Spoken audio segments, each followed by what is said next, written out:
Come on in, you guys. We have a brand new episode of Jimmy Rants in store for you. JimmyRants.com is the website. And if you want to engage live in the content, go follow me over on Instagram. I am at Livin' Low Carb Man, LIVIN LOWCARBMAN. Once you are there, you can follow live. We go live at 11 a.m. Eastern Time, Monday through Friday. Sometimes we do these bonus episodes like we're doing here today at this 5 p.m. And then sometimes on the weekends we do some too. I like to do these shows, so we do a bunch of them, and they're called Jimmy Rants. We also simulcast over on my Facebook page, so thank you guys for being here, as well as on YouTube Live, so thank you guys for all watching here today on Jimmy Rants. If you missed the live, you can watch it on replay for up to 24 hours over here on Instagram. Then it disappears. Pop on over to JimmyRants.com. You can see the past episodes there. Also over on YouTube, we host all the past episodes there as well. Just type in a keyword, Jimmy Rants, and you will find the show. All right, guys. So there is so much being talked about out there in the culture right now. Obviously, on the hearts and minds of people is this COVID-19 thing and some of the uncertainties around it and some of the crazy issues as states are reopening, blah, blah, blah. But one of the things that has come up again and again and again in looking at the data of the people getting this is the state of their diet and the state of the health of the people who are getting the most severe symptoms. And it's almost impossible to ignore that the people who are at the highest risk aren't just random people. Yeah, there are a few random outliers that are getting sick, but for the most part, the vast majority in the 90-something percentile of people who are getting the worst symptoms of COVID-19, along with dying from it, they tend to be the people who have what's called comorbidities. And so this means they already have some kind of a condition going on, and that comorbidity, be it diabetes, heart disease, respiratory issues, cancer, on and on and on, something that would be where their immune system would be compromised, on and on and on. So it's got a lot of people thinking, okay, what gets people chronically ill where they have these conditions? And obviously it's anything that would raise inflammation levels in people, because there is no chronic disease without, there is no inflammation without chronic disease. So therefore, if we could find a way to get people to not be inflamed and to get their health in tip-top order, and specifically their metabolism, don't we want to do that? So obviously the answer is yes, we want to do that.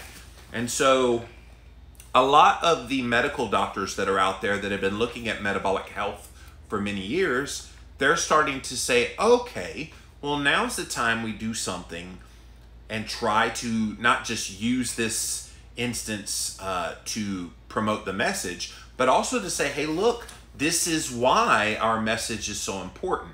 And one of those people is a gentleman that I've talked about here on Jimmy Rants. I think I did one article by him before, but Dr. Mark Cucuzella.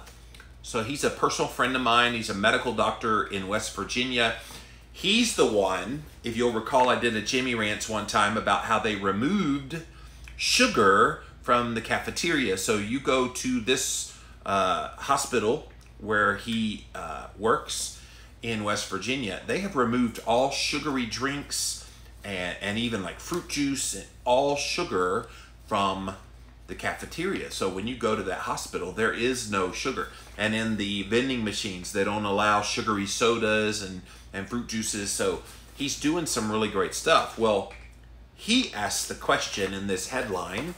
This is in WVUmedicine.org, by the way, West Virginia University of Medicine.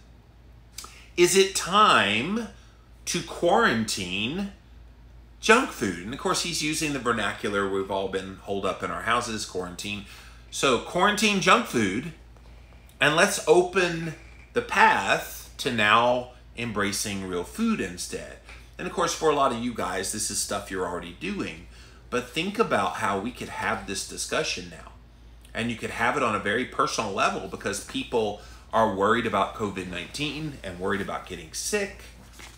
And instead of worrying about a vaccine, which I know they're working on it, but why don't we do things in the meantime that could put your body into a good state where you could be healed maybe naturally by boosting your immunity. And that's what he talks about in this. So it's a little bit of a long article. I'm going to try to zip through it pretty quickly, maybe skip some areas, but let's get to this.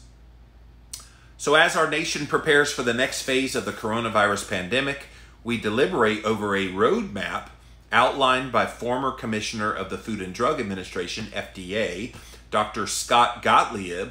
He wrote the National Coronavirus Response, a roadmap to reopening. We're now beginning to have those discussions about slowing the spread to state-by-state reopening. You can see in the distance, phase 3 is establish immune protection and lift all the physical distancing, and then hopefully phase 4, rebuild readiness for the next pandemic.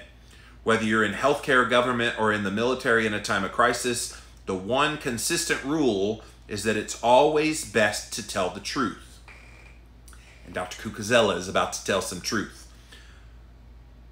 Just this week, the World Health Organization launched a Stay Healthy at Home campaign, which urges adults to limit their sugar consumption to less than 6 teaspoons a day. So here is that ad that they're putting out there, that PSA. Have no more than 6 teaspoons of sugar per day in order to stay healthy while you're at home. No doubt the amount should be even less for children. To give you a frame of reference for what 6 teaspoons looks like, 1 small carton of chocolate milk, one of those little bitty, remember at school, that little bitty carton of chocolate milk has more than 6 teaspoons of sugar. Now that's shocking for a lot of people. Here in the mountain state of West Virginia, as well as the world over, we love to indulge and take comfort in highly processed foods that are loaded with sugar and refined carbohydrates. Maybe with your gym closed right now, more stress and time at home, less walking with stay-at-home orders, you and your family members have already succumbed to the 10-pound COVID cushion. Oh, I'm sure some people have already had the COVID-19. I've heard it, the COVID-25. I think some people already got the COVID like 40 to 50. So people are already dealing with that. The U.S. Centers for Disease Control estimates that about 75% of the over $2 trillion we spend on healthcare each year goes to treat chronic illness. I talked about that in the Jimmy Rants earlier today, that basically 3 out of every $4 goes directly to dealing with chronic illness that is due to metabolic health being out of order. Much of which can be mitigated if you simply improved your diet and your lifestyle choices, as well as have policies in place that support these better choices. This is the big thing, and Dr. Cucuzzella knows this. He's a low-carb doctor, by the way, and he understands that, yes, we can encourage patients to change their dietary habits and their lifestyle habits, but unless they're getting reinforcement from the powers that be, from various people trying to educate, unless you're told saturated fat is not the enemy in your health, unless you're told cholesterol is not going to harm you, unless you're told healthy whole grains may not be so healthy after all these messages are not being reinforced, and thus people don't always believe them. The reality is that we are partially responsible for our fragility to an attack like the coronavirus. Now we're hoping that our states and our nation can have a strong enough healthcare system that will help pull us out of the pandemic. But the current crisis reveals truly how vulnerable we are. You know, for many years, I've been online 15 years talking about nutritional health. And for many years, I've always said, I wonder what it's going to take to get people to wake up to this idea that their metabolic health matters. And I hate that it took a global pandemic vis-a-vis a virus to maybe shine a bright light on this, but this could be the thing that finally gets people to wake up. Now, let's be clear. When all this is over, there's going to be a lot of people trying to interpret what happened and how we could have prevented it, and they're going to try to put steps in place, blah, blah, blah. This is where the debate is going to happen. We need to be ready for this, you guys. We need to be ready to share information, and just as Dr. Cucuzzella is doing in this article, and share how your metabolic health could have been improved long before this COVID-19 thing came around. And metabolic health is your health. Like, let's be clear. Most of your total health has to do with how healthy your metabolism is. And if your metabolism isn't healthy, then you're more susceptible to things like the coronavirus, because your immune system is down, your insulin is up, your inflammation is up, your blood sugar's up. All of these things have a detrimental effect. And then you start to develop what is all these comorbidities, which means other conditions you're dealing with when COVID-19 comes around, making you a whole lot more susceptible. And so I love what he's putting in here. We need to shine a bright light on these comorbidities, because COVID-19 and comorbidity, as he calls it here, is a deadly combination. Comorbidity means the patient had at least one other disease in addition to COVID-19. This novel coronavirus came out of China over 5 months ago, and we're rapidly discovering how it attacks the human body, who it kills, and how. I did a whole Jimmy Rants just last week about how the body does go into action to try to fight this when it goes into your system. Again, go to jimmyrants.com. If you missed that one, it was a really fascinating view as to how the body fights off COVID-19. U.S. experts attributed the rapid spread and high mortality rates in China to their air pollution, higher smoking rates, and their advanced age. But a different set of risk factors are now emerging, looking back retrospectively at all the data from China, as well as all the current data happening in the United States. And what they've seen is obesity is the leading comorbidity. Just this week, there were 3 new studies from separate teams in New York City. They all pointed to obesity as a major risk factor for COVID-19 hospitalizations and intensive care unit admissions. In the first study, on more than 3,600 people who all tested positive for COVID-19, more than 20% of them had a BMI that was in the obese class 1 category, which is BMI of 30 to 34. More than 15% had a BMI of less than 35, which is an obese class, or excuse me, more than 35, obese class 2 or greater. The rate of all obesity in New York City hovers around 28%. In West Virginia, it's north of 40%.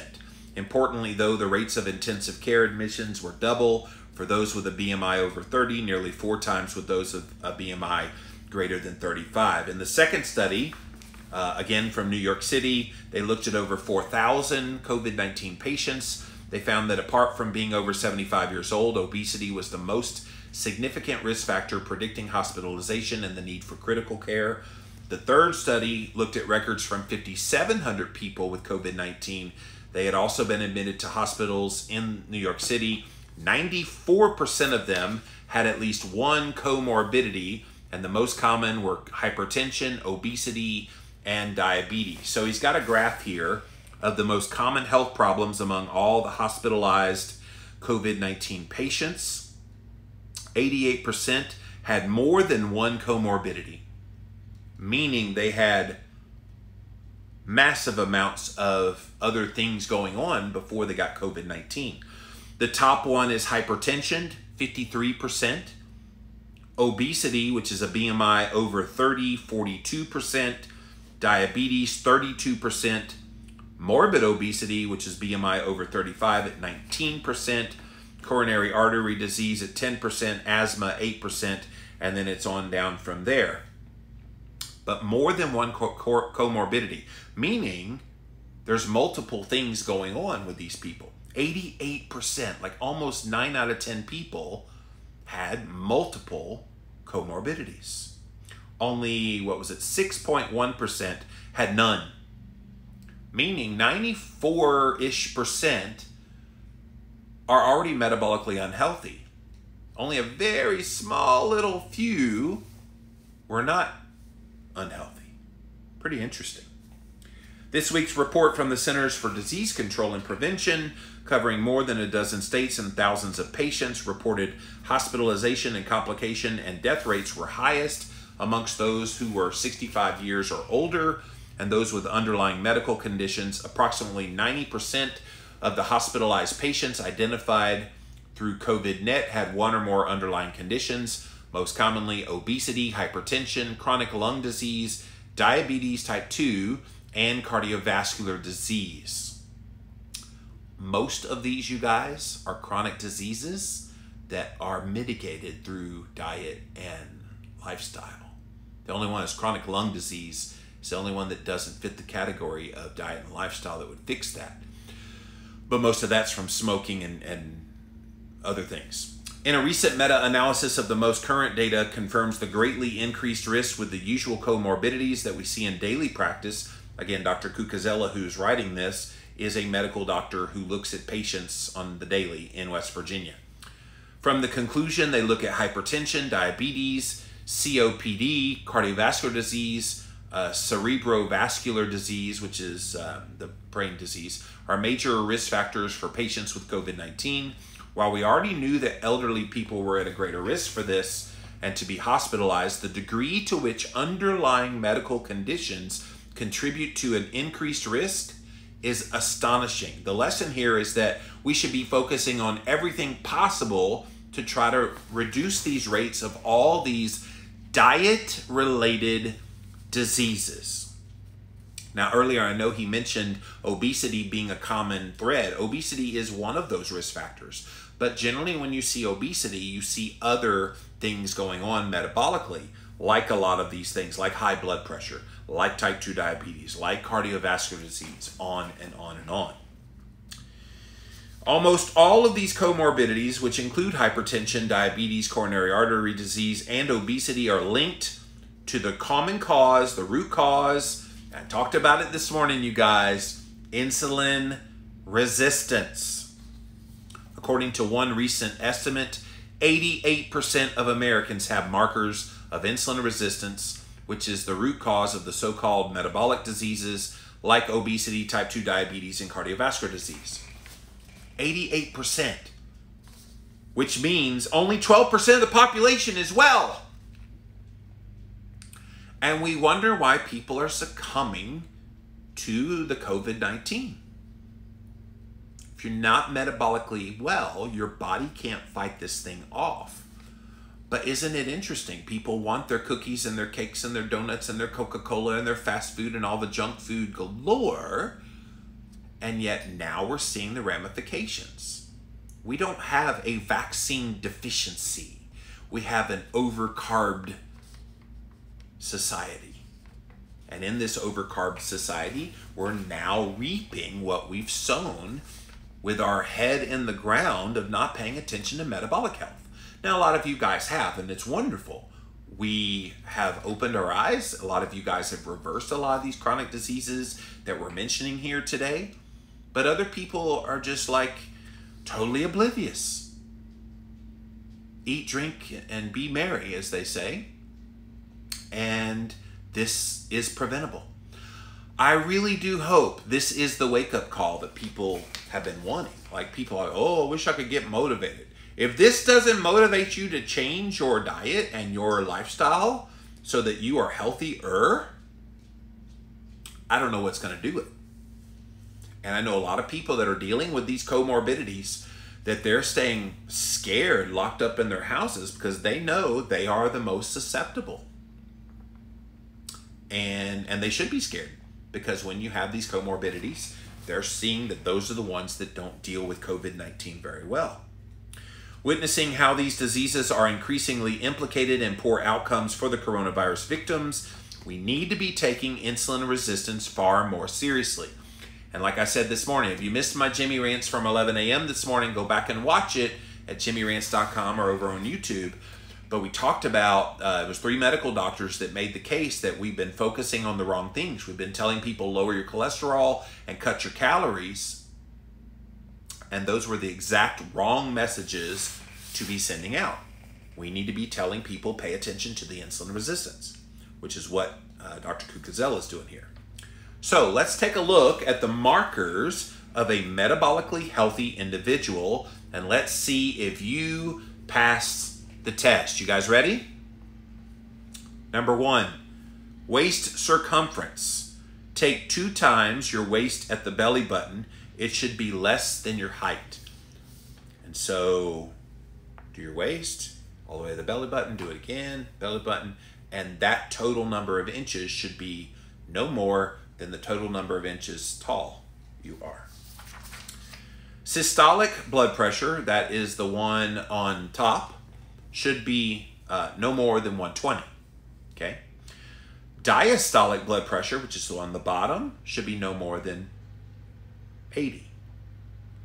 Fasting blood glucose needs to be under 100. HbA1c should be less than 5.7. Triglycerides less than 150. And HDL cholesterol greater than 40 in men, greater than 50 in women, because women tend to produce HDL cholesterol a little bit easier than guys do. All right, I'm going to go back over these numbers. The waist circumference one, that's probably a good one. Systolic and diastolic, 120 over 80 is generally recognized as the goals for your blood pressure. Fasting glucose under 100. Okay, in general, I think that's good. I think better in the 80s if you can, and if you eat ketogenic, it's very easy to get there. And again, that's a fasted glucose, not just in the morning, like we talked about this morning. Don't just test your blood sugar in the morning. Make sure you test it various times during the day so you get an accurate reading. HbA1c, he says at 5.7. I think 5.7 is a little bit pushing it. Definitely under 5.5. Your goal is to get to a functional range of 5.0 or below. Triglycerides, he says under 150. Again, I think it should be under 100 if you truly want to be metabolically healthy.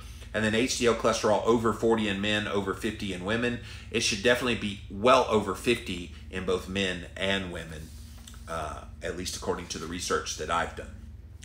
All right. Let's look at the communities of color. And again, this is Dr. Mark Cucuzella, who is writing this, trying to get people to pay attention to insulin resistance as a comorbidity when it comes to COVID-19. What about New Orleans and their Mardi Gras celebrations in late February? Why are so many dying in the African American community? Louisiana is a perennial top 5 state in obesity, 37% obesity rate, according to Reuters and a recent report out of New Orleans. Some 97% of those killed by COVID-19 in Louisiana already had a pre-existing condition, according to the state health department. Diabetes was in 40% of the deaths, obesity 25%, chronic kidney disease 23%, cardiac problems 21%. This is also including 60% who had hypertension, 38% had diabetes type 2, and 22% with morbid obesity. And most of the victims suffered more than one of these conditions. So we're seeing a real world example here of why your metabolic health matters. The comorbidity data might be a clue to some of the racial disparities we're witnessing in the COVID-19 deaths. The CDC report this week revealed that 30% of COVID-19 patients are African American, even though African Americans only make up 13% of the total population in the US. Regardless of the city or state, whether it's New York, New Orleans, Chicago, Detroit, or in California, the data is consistent. Black Louisianans account for 59% of the state's COVID deaths, but make up just 33% of the population. In Chicago, African Americans are 29% of the population, but they've suffered 70% of the death rate. There's so much here to study and learn. African Americans live in historically underserved communities. They're less likely to have the support to lead a healthy lifestyle. Their greater disease rates are rooted in social, economic, physical, and even psychological factors such as chronic stress. Native Americans are also extremely vulnerable and may be in the next wave as COVID-19 finds its way into more remote areas. I mean, this is disheartening. This is kind of shining another light on something that is a problem in America. And that's where we have poorer communities that maybe need some help. And maybe we give them incentives to be able to buy healthier foods. That's what I get the gist of what Dr. Cucuzella is saying here. Even in West Virginia, the state's capital of Charleston, the preliminary data on minorities and more severe infection is troublesome. One factor that whites and blacks, rich and poor, all have in common, however, is accurate evidence-based advice on the lifestyle factors that will reverse these diseases. And that's true. Everybody has the opportunity to embrace a healthy lifestyle or not embrace a healthy lifestyle. And people that say, well, it doesn't matter. I want to be happy. I don't want to have to like diet and restrict myself. I don't want to have to stand out in the sun for 30 minutes a day. I don't want to have to exercise. I don't. And now those chickens are coming home to roost a bit.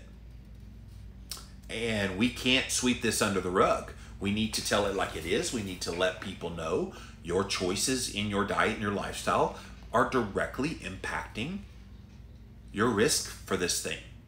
And not just this, like disease in general. Let's just talk about cardiovascular disease. Let's just talk about cancer. Let's just talk about type 2 diabetes. Let's talk about obesity. Let's talk about all these chronic diseases in and of themselves are going to put you on a path to have to struggle in your health for the rest of your life. Now, COVID-19 might speed that up for some people because your immune system is also weakened and all these comorbidities would make you more susceptible. But let's take COVID-19 out of the equation. Those things in and of themselves are not doing you any good at all. And so if they're not serving a good purpose, why would you not take a closer look at diet and lifestyle?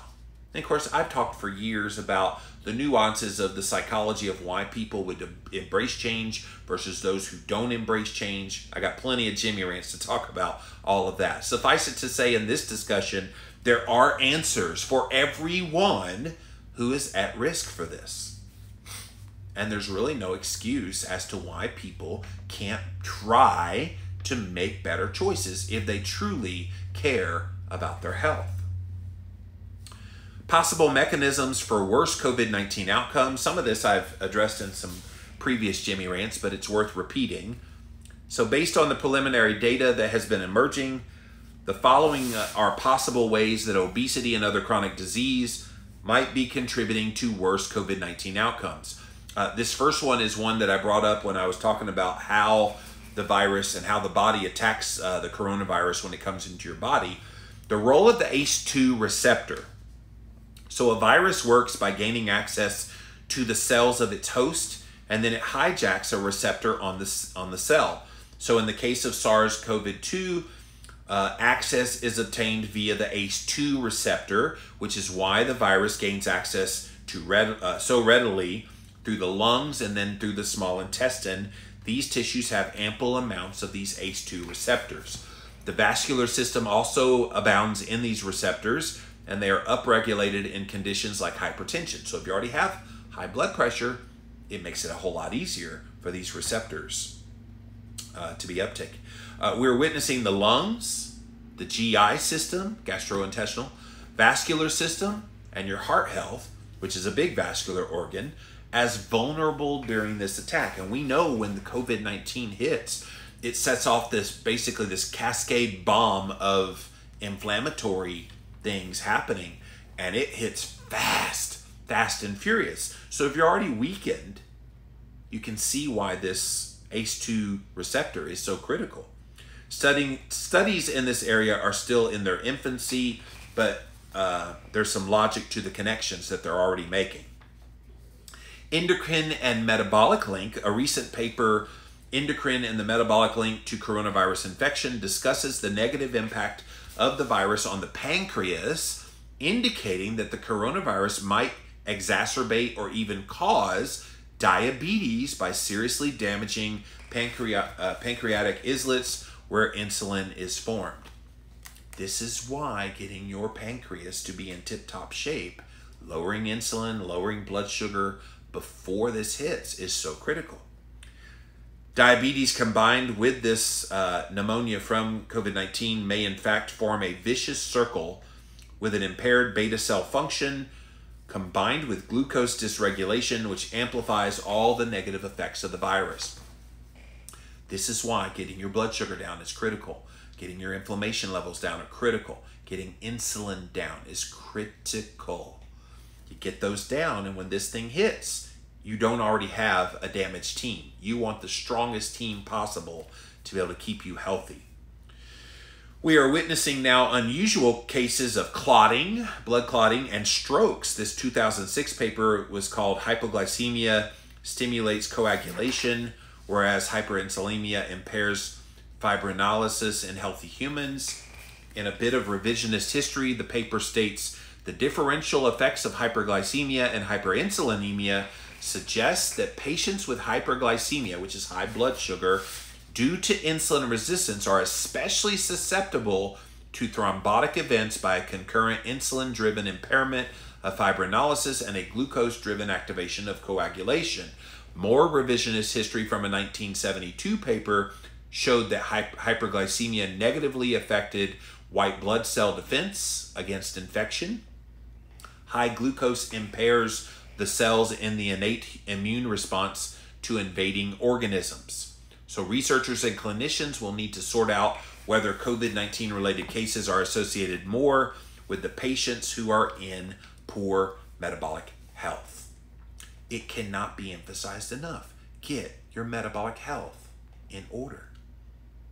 I hope you've heard that enough now. Like, this has been out there. I've seen quite a few articles. I literally could have read from about 10 different articles. I printed them all out. In fact, I had one here. This was from the New York Times about a week ago, how poor diet contributes to coronavirus risk. There's so many of those kind of articles being put out. I think we need to be paying attention to it and giving credence to it. How about the immune dysregulation? The basic concept of immunology that many do not understand is the innate, which is the first responder immune system, and then the more delayed adaptive, which is the second responders providing immunity. Both of these arms reflect your overall health. It's been known for some time that the immune system's multiple arms are negatively impacted when you are obese and when you have metabolic syndrome. In 2017, Anderson described this in her article, Impact of Obesity and Metabolic Syndrome on Immunity. In 2019, Zhao et al. Added to the discourse in their paper, Longitudinal Multi-omics of Host Microbe Dynamics in Prediabetes. I wish for once they would use English words when they make these papers, but I know they have to sound smart when they write these. So from that last paper, the ZHOU paper, first, healthy profiles are distinct among individuals while displaying diverse patterns of intra and interpersonal variability. Extensive host and microbial changes occur during respiratory viral infections and immunization. Immunization triggers potentially protective responses that are distinct from responses to viral infections of the respiratory system. Moreover, during respiratory viral infections, here's the key part, insulin-resistant participants respond differently than those who are insulin sensitive. Global co-association analyses among the thousands of profiled molecules reveal specific host microbe interactions that differ between the insulin-resistant people and the insulin-sensitive people, and our study reveals insight into pathways and responses that differ between glucose dysregulation and those who are healthy and thus immune from disease. The often discussed cytokine storm, which when COVID-19 hits, that's what happens, rages more severe in those who have diabetes. Moreover, glycation in and of itself will suppress the immune function in times of immune challenge. So Dr. Cucuzella wants to provide how you can protect yourself against COVID-19. A future direction might be the role of cholesterol. And I did a whole Jimmy Rants all about how we're seeing cholesterol playing a key role in helping deal with this COVID-19. Because one of the first things they see when people get this is cholesterol drops like a rock. And if you talk to most people out there, oh, that must be a good thing. No, it's not a good thing. Cholesterol is in the body for a very good reason. And we're seeing that cholesterol plays a key role in this. And it's time, this time we are way too early to draw anything conclusive about it. It's just food for thought, but it is interesting to see the commonality of the drops in cholesterol. Almost all of my patients who have hypertension, diabetes, and heart disease are told they need to lower saturated fat, lower cholesterol, and take a cholesterol-lowering medication like a statin drug. Recently, the World Health Organization's guidance for COVID, which I shared about previously as well, advice to reduce intake of saturated fat to nearly zero. They don't want you eating saturated fat at all. The focus on cholesterol lowering may have counterproductive effects when it comes to fighting COVID-19. Studies show the viral antibodies that our immune systems create can partner with cholesterol molecules to become much more robust virus killers. In other words, you want to have a potent 1-2 punch when it comes to fighting COVID-19 if you get it. Not only do you want your white blood cells and to create really good antibodies, but you want to supercharge them. Remember Pac-Man when he used to eat the big pellet and he could go and eat the monsters? That's exactly what cholesterol is doing. It's the big pellet that lets you go eat the monsters and fight off this COVID-19. So all those people that are being apologists for lowering cholesterol, where are you now? Because cholesterol is doing good things in the body, and we need to stop telling people it's doing bad things in the body. Studies on sepsis reflect less mortality when you have higher HDL cholesterol, as well as an association of low LDL cholesterol with worse sepsis. Data from China are showing how those with the lowest cholesterol are having much poorer outcomes, although this phenomenon could well be due to the fact cholesterol tends to drop when someone is in the stages of acute illness. Vitamin D, which is involved in cholesterol synthesis pathways, also has a protective role when our stores are sufficient. I can tell you I've been taking around 25 to 30,000 IU of vitamin D. I'm going to back off on that soon because I've been standing out in the sun for about a half an hour a day since it's gotten warmer. And so vitamin D, key here, and I've been getting plenty of vitamin D. Of course, everything has its trade-offs, so I'm not suggesting that you stop taking your statin drug, but something to consider if your indication for it taking it is soft. A coronary artery calcium score is a sure way to determine your heart risk. I've talked about the CT heart scan. Mine's a big fat 0, so it means no sign of coronary plaque developing, which means no signs of heart disease. Now might be a good time to find out what your heart calcium score is. Assessing your vitamin D status is also inexpensive and actionable, so consider a level and supplement if you are under 30 nanograms per milliliter. I think the last time I checked, I was at 55. I try to keep it somewhere between like 50 and 80, my vitamin D level. And some people are, oh, you need it as high as possible. Okay, fine. Get it where you're comfortable with. But for me, somewhere between 50 and 80 is pretty good.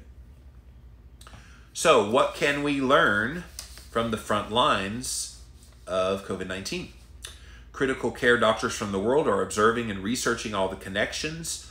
One internist in New York says every critical care specialist attending COVID-19 patients in the intensive care unit where I've been filling in as a physician for the past 2 weeks makes the same observation. Our patients seem almost universally obese, while most ill but stable patients elsewhere have lower body masses. Critical care doctors in other parts of the country are seeing exactly the same thing. The article details what we've learned historically from other viral pandemics, as well as the effects of diabetes and obesity on individual immune systems. All of this suggests healthcare needs to be augmented, not just with more screening and treatments, but with improved health access and health literacy. So, Dr. Cucuzella asked the question, should my profession shoulder some of this blame for the obesity pandemic that is now making COVID-19 worse?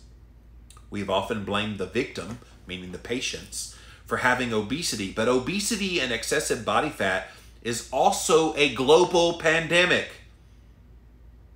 Over 80% of the world's population is overweight or obese.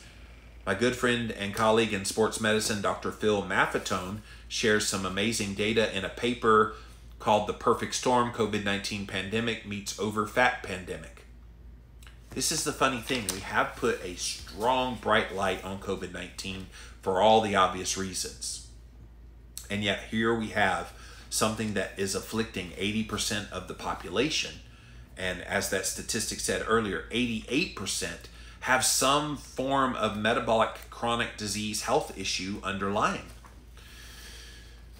Why don't we put just as much attention on that? why don't we quarantine junk food and start helping people embrace real whole foods? I really, really hope that's one of the unexpected things that comes out of this, is we have this global pandemic of obesity and chronic disease and metabolic syndrome, insulin resistance. We got to deal with that. And if you deal with that, COVID-19 would be a big yawn. It's sad. In our current scenario where it's difficult to predict the course of the virus, the only true source of control that you have is you. The best thing anyone can do is to strengthen his or her own resistance to the coronavirus. Perhaps an important global lesson already learned is that it's easier to prevent viral infections than to treat them. Individuals and governments need not only practice mitigation strategies such as social distancing, but they must focus on overall health of their patients. People can control much when it comes to their health, the prevention of infections through a healthy immune system, including having proper levels of body fat, is strongly associated with a healthy lifestyle. Truly healthy people rarely need medication for chronic lifestyle-related conditions, so instead of merely managing your condition, make it a goal to make them go away for good. Your risk for COVID-19 will not be like a blizzard, hitting hard and passing over quickly, but rather like a long, hard winter. So, processed food. It's got a big bright light. Processed foods are a big reason why we got this metabolic pandemic going on. The food industry capitalizes on stress and the impulse to eat, and the news reports the consumption of processed food and junk food has been increasing over the past month. New York Times had an insightful piece, "I Just Need Comfort. Processed foods make a pandemic comeback." When the unhealthy choices are the easy choices, how can we expect families to remain healthy and restore their own health? And he mentions about physical activity also being a big part of this. Resisting the urge to turn to alcohol as well is another one. So I'm trying to get through this. For safer re-entry, eat real food.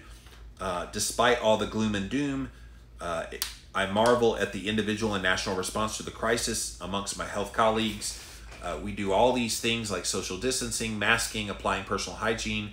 We will slow this pandemic, but we need to be pushing for more real whole food. Follow your grandmother's advice.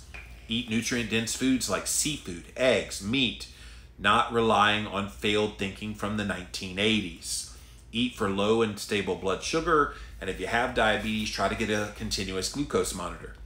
I hope a new world where we take personal responsibility for our health and those around us emerges. We can and must reduce our risk of an ongoing pandemic and the ones that will come in the future.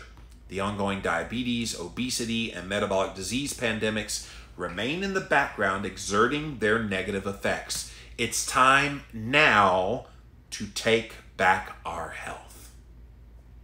Well done, Dr. Cucuzella. He did give a sidebar on how you can boost your immunity. I'll say these real quick, but get good sleep. Adequate rest will make you boost your immune system. Stress, so try to get that down. Make time for activities to restore. Activity levels, so doing movement, it matters. And then food to reduce hyperinsulinemia and insulin resistance. Try to choose nutrient-dense food that has healthy fats and proteins as the foundation. So what'd you think, guys? Like, that's pretty good. We need to be understanding that our metabolic health and how we're eating and how we're living our life and all these things, gee, who knew they matter, and they matter a whole lot. All right, let's see what you guys have to say. I'm going to come over to Instagram first. Then we'll pop over to Facebook Live, and if we have time, go to YouTube Live. As always, YouTube, we will stay afterwards if you have more comments and we run out of time here on Instagram. But welcome in, welcome in. JimmyRants.com is the website if you have any need to see the past episodes. Sam says red beans and rice, carbs, carbs. Yeah, that is usually what people turn to when they don't have a lot of money. I know Dave Ramsey, the financial expert guy, is on rice and beans, beans and rice when you're trying to like cut your budget down. I would say eggs and nuts, nuts and eggs. I think that would be the equivalent in the keto world. Let's see here. Sherry says, thanks for all your great information. Thank you. As a reminder, we're all extended family in this online community. Yes, we are. So thank you for being out there. Some of you might be that like crazy cousin Eddie that I want to avoid, but most of you are pretty cool. Chat for Mom says, great information. Thank you. Jennifer says, thank you. I love this excellent information. Wow. I guess you guys liked what Dr. Cucuzella had to share. All right, that was all they had. Let's come over here to you guys here on Facebook. Welcome in, guys. Thanks for being here. Let's see what you got to say here. The truth will set you free, says Amanda. Yes, always does. Carb, sugar loaded. That is what we are. We're a very carb and sugar loaded nation. Wow, not many comments there. Now, I know I saw a few come in here on YouTube Live as well, so let's see what you guys have to say. Get it, Mr. Jimmy. Well, thank you, Gary. Wow, I guess Mark did such a good job with his article. You guys are like dumbfounded. You don't have anything to say about it. So, but it is true. I mean, I think, you know, it's axiomatic to you guys because you guys follow my work, and I've been talking about the negative metabolic health effects of junk food and of eating crap and not eating real whole foods for many years. And so this isn't new to you guys. I think what we need to do in the keto and carnivore and real food movement is we need to underscore this to all the people in our lives that we care about. Rare that we're speechless, says Chrissy. Exactly, Chrissy. It is very rare that I don't read 100,000 responses. But I guess Dr. Cucuzella laid it out pretty well. But what I was saying is, you know, people, they may not have listened to you before when you've tried to explain why you eat keto, why you embrace real whole foods, why you don't eat junk food, why you don't go and you get McDonald's French fries. What are you something wrong with you? You know, maybe this is the opportunity, the open door, so to speak, for you to talk about this. You can say, you know what, that coronavirus, a lot of the people that got it tended to have like health problems that could have been mitigated had they eaten better and chosen good lifestyle things. You want to talk about that? You know, maybe this opens the door for those conversations. And that would be a great unexpected twist to all this, maybe a happy ending to all this, that a lot of people have been frustrated in their weight and their health, and they've listened to all these messages, and now we're seeing a real life example of how those messages have been an abysmal failure. Don't bring crappy garbage into your home, says Tammy. No, we don't. And most of you guys don't. But use this, guys, when people start asking questions, because they probably know you're into health, go ahead and start telling them. Like, go ahead and help them understand the connection here. Because there's a very real connection with the foods you eat, or as I call them, the food-like disease agents that you eat, because most of those things aren't food. And they're not serving you any good purpose. And now we're seeing why it matters.